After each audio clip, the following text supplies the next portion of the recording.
Hello my dear friends, welcome to అత్తమ్మ kitchen. ఈరోజు నేను చూపించబోయేది గీ కారం ఇడ్లీ అండి. ఇలా ఈ విధంగా ఫ్రై చేసుకొని ఇడ్లీలను చేసుకున్నప్పుడు చాలా టేస్టీగా ఉంటాయండి. రుచి మాత్రం ఇక ఊరికి అలా తిన్నా లేదా సైడ్ డిష్గా పల్లి చట్నీయో కొబ్బరి చట్నీయో పెట్టుకొని తిన్నా కానీ సూపర్గా ఉంటాయండి. టేస్ట్ మాత్రం గీ వేసి చేస్తాం కాబట్టి చాలా చాలా టేస్టీగా ఉంటుంది.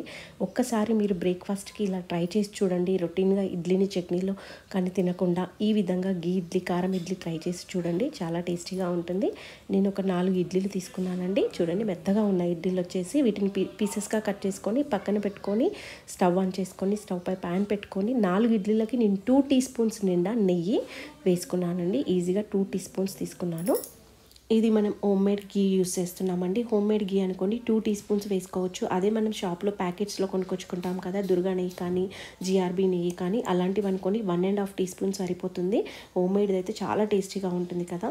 ఇది చూడండి, 2 టీ స్పూన్స్ నెయ్యి వేసుకొని కరిగిన తర్వాత మనం ఎల్లిపాయ కారం కానీ లేదా పుట్నాల పప్పు కారం ఉంటుంది కదండి. మన పుట్నాల పప్పు కారం కంటే కూడా ఎల్లిపాయ కారం చాలా బాగుంటుంది. అంటే ఎల్లిపాయలు ఎండుమిరపకాయలు వేసి చేసుకుంటాం కదా, ఆ కారమైనా ఇడ్లీ కారమైనా సరే, అంటే బయట నుండి తెచ్చుకుని ఇడ్లీ కారమైనా 1.5 టీ స్పూన్ కారం పొడి వేసుకొని, కారం పొడిలో ఆల్రెడీ ఉప్పు వేసి మనం కారం పొడి చేసుకుంటాం కాబట్టి చూసి వేసుకుంటే సరిపోతుందండి. కొద్దిగంత ఉప్పు యాడ్ చేసుకొని తర్వాత స్టవ్ ఆఫ్ చేసేసుకొని మనం ఇడ్లీ పీసెస్ని కట్ చేసుకున్న ఇడ్లీ పీసెస్ని కారం పొడిలో వేసి కారం పొడి అంతా ఇడ్లీ ముక్కలకి పట్టేటట్టుగా కలిపేసుకోవాలి. కలుపుకున్న తర్వాత ఒక్కసారి కొద్దిగంత ఇడ్లీ పీస్ తీసుకొని టేస్ట్ చూసుకొని ఉప్పు కారం కావాలి అనుకుంటే తక్కువ పడుతుంది అనుకుంటే కారం వేసుకోవచ్చు. ఉప్పు కూడా లైట్గా వేసుకొని కలిపేసుకున్న తర్వాత స్టవ్ ఆన్ చేసేసుకొని ఒక 50 సెకండ్స్ అంటే 50 సెకండ్స్ లో ఫ్లేమ్ పెట్టి ఇడ్లీలను అందులోనే మగ్గించుకోవాలన్నమాట. చూడండి, 50 సెకండ్స్ తర్వాత ప్లేట్లోకి సర్వ్ చేసుకొని చట్నీతో కానీ లేదా ఊరికే అలా తిన్నా కానీ చాలా చాలా టేస్టీగా ఉంటాయండి.